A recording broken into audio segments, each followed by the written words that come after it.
Italian Wine Podcast. Chin Chin with Italian wine people. This podcast has been recorded during Vi.Vite, an event organized by the Alleanza delle Cooperative Italiane, the Alliance of Italian Coops.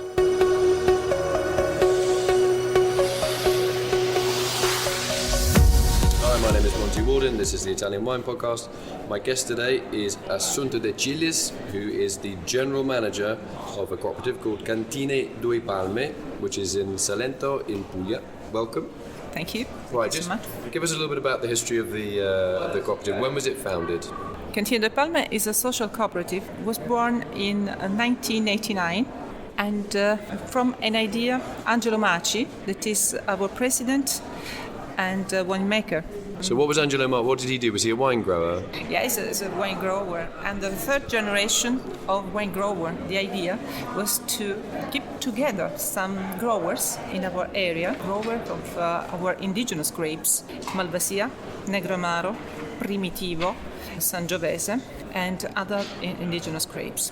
Now we have 6 wineries, and in 2 wineries, in Cellino San Marco, we produce Salento IGT wine, and Cantina Due Palme is in the middle of 3 provinces of Taranto, Brindisi, and Lecce. We produce mainly Negro Amaro and Primitivo, and Malvasia Nera.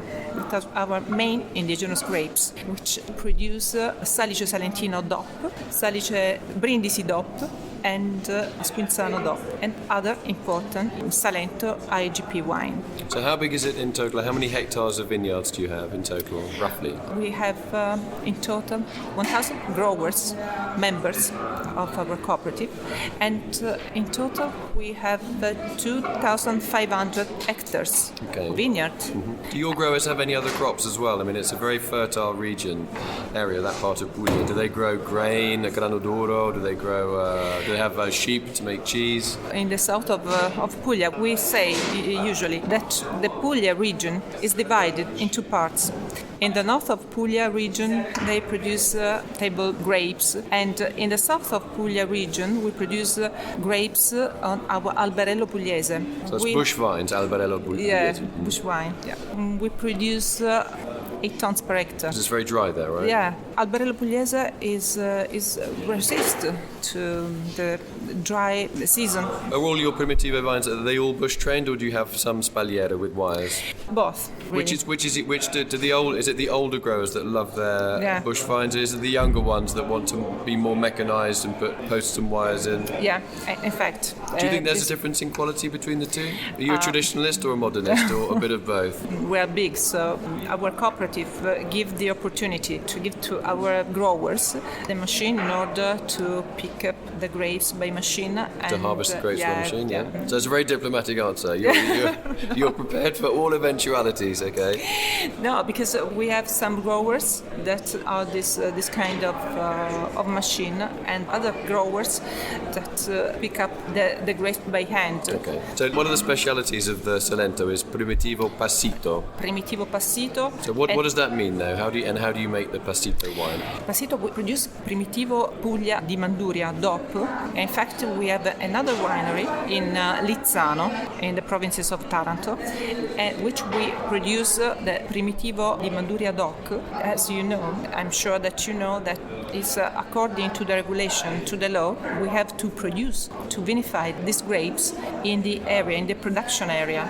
So for this reason, we have these 2 wineries in the provinces of Taranto, Primitivo DOP, and Primitivo Salento we produce in the winery of Cellino San Marco, which is our main winery. Is there a bit of a difference between those two? You say it's both Primitivo, but what is the difference in taste between a Primitivo from one side, from Primitivo to the Manduria side? The organoleptic characteristics are the same, but in the Primitivo Puglia or Salento, we can produce maximum 19 tons per hectare. And in Manduria? And Manduria, less. Or less. It's much hotter, it's drier there, isn't it, as well? This is the main characteristics. And also the soil is different because in Salento we have sandy soil. In Lizzano, Taranto, we have sort of Stonier soil. Yeah, with a limestone base. Yeah, I think, just some mineral that give to the grapes other characteristics. So when we think of like modern trends, we're drinking a lot of white wine, prosecco, light, fizzy, and then you're confronted with a Primitivo di Manduria, maybe even a passito, which has got quite a lot of alcohol plus lots of sugar. How do you sell that wine? I mean, what kind of food does it go with? How do you make it an attractive proposition for a health-conscious, young, aerial kind of person that doesn't want these big, heavy wines? Thanks for this interesting question. And a very long question as well, I'm sorry. No, we are famous for the production of red wines, but we produce the red grape. In fact, our main grapes are Primitivo and Negro Amaro. We produce Negro Amaro grapes and we vinify this Negro Amaro in white, and we produce our metodo Charmat. So you make a sparkling wine made in the same way as Prosecco from Negro Amaro? Yeah, from Negro Amaro. Negro Amaro vinified in white and in rosé. And you can be sure that if you test one Prosecco and one Negro Amaro, bubbles of Negro Amaro, you don't know the difference because we produce this wine. So for the future. Whose idea was it to make a white sparkling wine from this very red wine area, red wine grapes, hot region? Whose idea was that? The technology in the winery, the investment in this year have helped perhaps to produce this product. Mm-hmm. Are very appreciated from the young people and the old people. Is one of the advantages, because normally they say that like in Champagne the grapes must be harvested by hand, and in Prosecco for example the Glera grape can be harvested by machine. As you're in Salento and the tradition is bush vines, are your sparkling wines made from red grapes that are hand picked or machine picked or both? Both, because we harvest this grape at the beginning of August. So a little bit earlier than normal. Yeah, and the base spumante.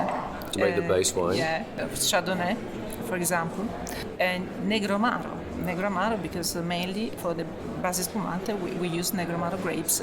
We obtain two results. The first one is the metodo Charmat, and the second one we produce a very good grape because with the diradamento, green harvesting, it's possible to have some wine very high quality. So you're using the green harvested grapes, which are a little bit acidic, which is how they would be in Champagne for the sparkling wine as well. Yeah.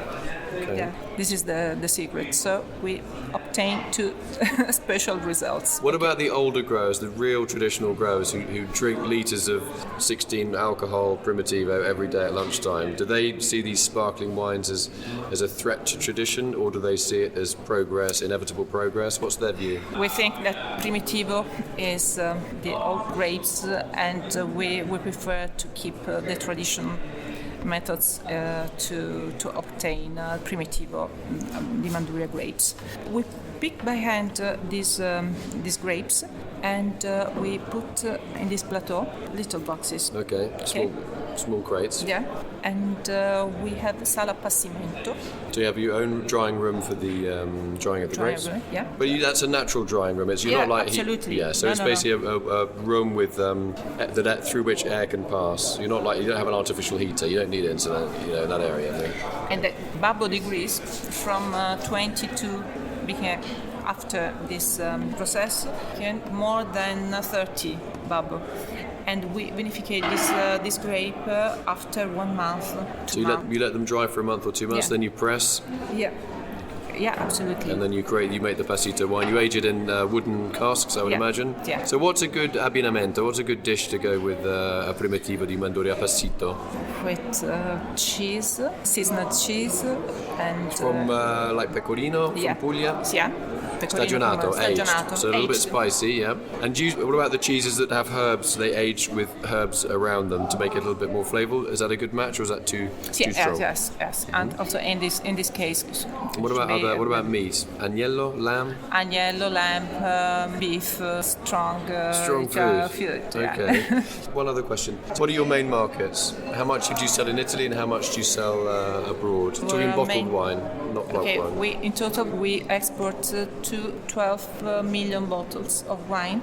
And how much do you produce overall? What percentage is exported? Is that 15%, 20%? 80%. 80% exported. 80%. That's incredible. You're talking about just the bottled wine, not bulk wine? No. Everything? Yeah. Okay. Because in total we produce more than 12 million bottles. But our main market are the north of Europe, Germany, Scandinavia, monopoly of Sweden and Norway, Holland, Switzerland, China. Do you do any organic wines? Because the monopolies in Sweden are very keen on organics now, aren't they? We produce organic wine, but at the moment we export a lot of wine, of Salice Salentino Reserva wine, the monopoly. Which is organic? Yeah. No, it's not organic, but we produce organic wine.